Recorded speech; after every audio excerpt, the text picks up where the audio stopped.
Yes. Amen. Praise the Lord. Let us pray. Praise the Lord.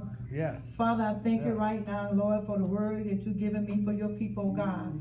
God, I'm asking you, Lord Jesus, that you let me decrease, oh God, and you increase in me, oh God. God, I'm asking you, Lord Jesus, let your word go on good grounds, oh God. God, open the ears of the people, God, for they understand, God, what you're trying to tell them today in this hour, oh God. And God, I thank you and I praise you right now, God. God, we come against everything that's not like you, hand, feet, and mouth. In Jesus' name, amen.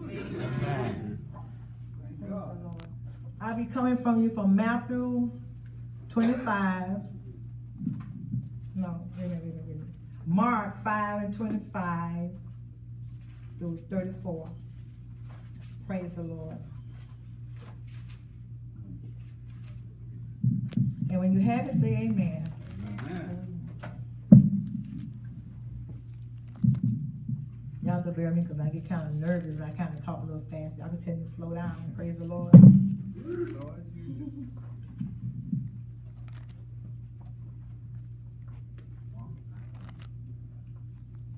When you have it, say amen. Praise the Lord.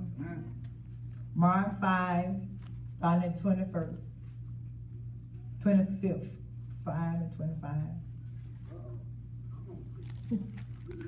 And it reads, and a certain woman which has an issue of blood 12 years, and has suffered many things from many physicians, and has spent all that she had, and was nothing better, but rather grew worse.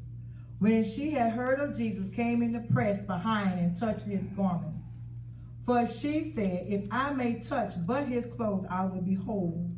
And immediately the fountain of her blood was dried up, and she felt in her body that she was healed of that plague. And Jesus immediately, knowing in himself that virtues that goes out of him, turned him about in the press and say, who touched my clothes? And his disciples say to him, you see the multitude throwing you, and say, you who touched me? And he looked around about to see her that has done this thing. But the woman, fearing and trembling, and know that was done in her, came and fell down before him, and told him all the truth. And he said to her, daughter, your faith has made you whole. Go in peace and be whole of your pledge. Praise the Lord. If I can use the topic, I say press through your circumstances.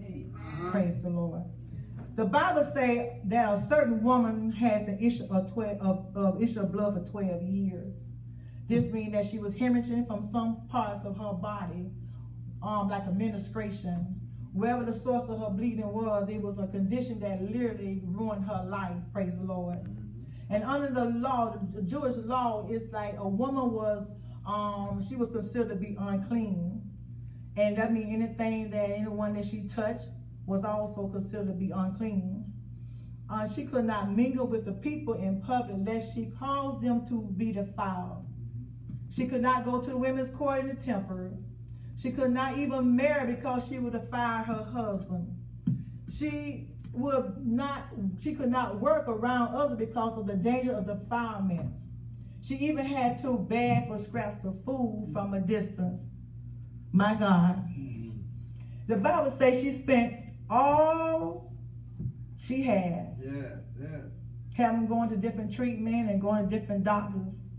And never got better, but grew worse. But she heard a man called Jesus. Come on. I'm going to step down. A man that could open the blind eyes. Come on. The lame to walk. Oh, yeah. And the sick get healed. Praise the Lord. Yeah. She heard about this man. But then she had a problem. She said, you know what? I'm just paraphrasing. I got to go through this crowd. And by me being a fire, everybody, if they recognize me go through this crowd, they probably like stone me to death, praise the Lord. But this woman made up her mind. Sometimes you take a made up mind to get what you need to get out from the Lord. So she made her mind up. She said, I'm going through this crowd. You know, we have to look at circumstances today as when we have issues in our life in which we all have issues. And we have to keep our eyes on a man that could help us. She done tried everything and she found out nobody could help her but him because she had heard some good stuff. So she began to press to the crowd. And in my mind, I could see the woman going through the crowd. And as she go through the crowd, you know, she got knocked down. And every time she got knocked down, she said, Jesus. Come on. I said, Hamorosa. Come on. She said, Jesus. Come on. She got up, gave a little bit more strength. Yeah. And that's how we do when we have to Yeah. go through things. You know, we have this old evil spirit, that hindering spirit trying to stop you and block you from going to your destination. Yeah. You got to know the name Jesus. Yeah. When you know the name Jesus, the way it be made. Praise the Lord. You got to keep on calling. Yeah. And then she went, and you know, the crowd started pushing her side to side. And I believe every time she went side to side, she was saying Jesus. Yeah. That made another way to get through, say Jesus. Yeah. I believe in my heart that when she said the word Jesus, the way was made for her. Hallelujah, Jesus. And I just thanked him. You know, I just look around and I say, you know, sometimes you pray and say your prayer's not getting answered. You got to know, keep on pressing. Keep on saying Jesus. Don't stop going through the praying. Keep on praying, because after a while, something is going to happen. Yeah. Praise the Lord. Yeah. You know, we go through so much in our life, but you know what? I found out through the issues that I have, I had to call the man Jesus, get my deliverance.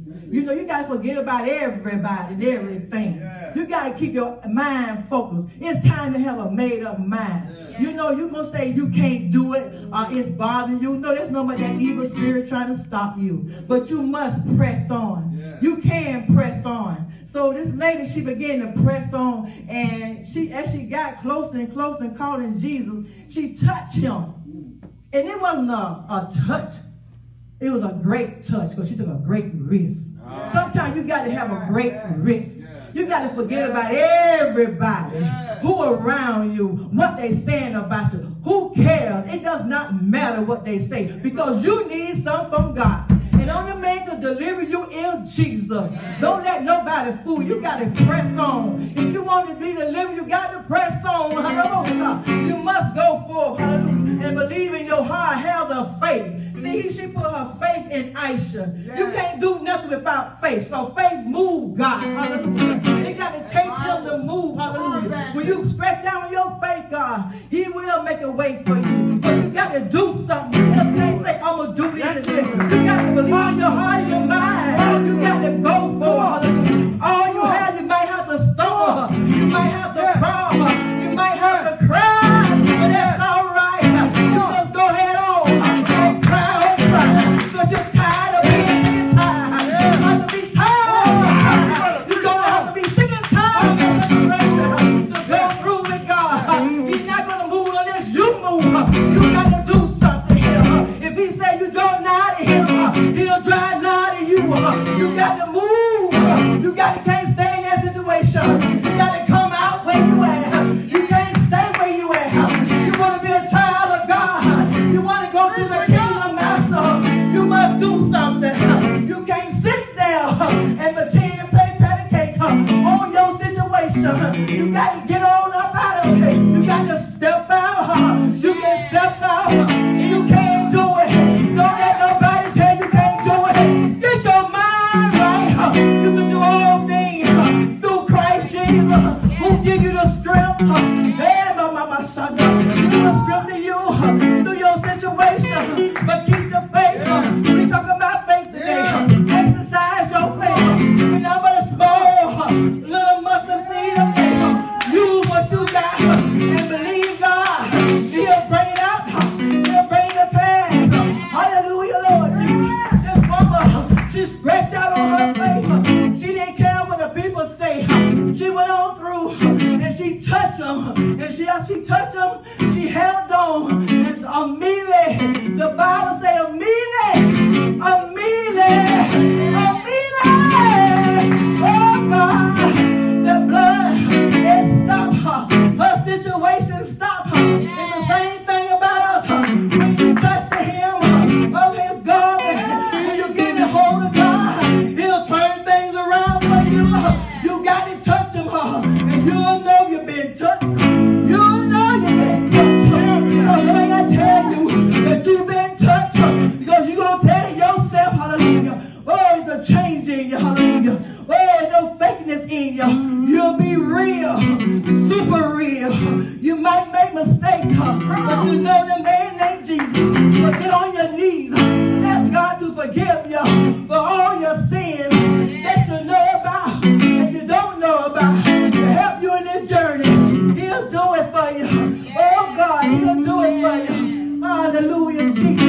Jesus do it, hallelujah. And Jesus said, hallelujah. As the woman began to touch her, she touched his garment. He looked around and he said, who touched me? It was Jesus. She turned around and she looked and she was afraid. And said, he knows somebody been touching her. The people around say, why are you saying people touching you? All these people that you got around you, somebody will push you. And he said, no, it's a special touch. Because the fire left my body. Yeah, it left my body. I can feel